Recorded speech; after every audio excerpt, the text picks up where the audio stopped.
याचा अर्थ काय?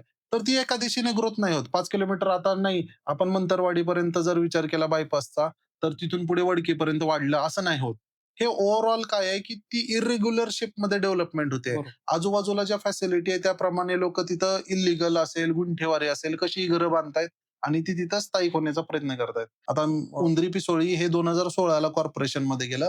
अजून एक थेंब पाण्याचं आलेलं नाही. पिण्याचं पाणी तिथं बिलकुल. हां, अवेलेबल नाही. येत नाही तिथं. टँकर लॉबी तिथलीच लोकल गावगुंड आहेत. त्याच्यामुळे पाण्याला येऊ देत नाहीत किंवा याच्यामध्ये कॉर्पोरेशनच्या अधिकाऱ्यांचे हात ओले केले जातात, जेणेकरून त्यांच्याकडे ताकद नाही असं नाहीये. म्हणजे बरोबर, जर कॉर्पोरेशनचा टॅक्स बघितला तर तो हजारो कोटींमध्ये असेल त्या भागातून बरोबर. पर्टिक्युलर.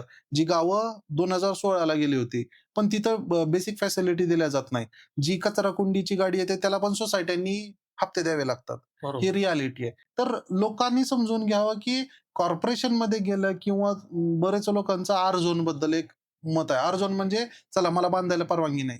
पण मी इन शॉर्ट सांगू शकतो, की बाबा तुम्ही कुठल्याही पद्धतीने जर विस्तार बघितला, इन शॉर्ट हा क्वेशन पुण्याची होणारी डेव्हलपमेंट याच्याबद्दल होता. तर विस्तार बघितला तर तुम्ही व्यवस्थित आणि वाईज डिसिजन घेणं गरजेचं आहे, असं मला तरी वाटतं.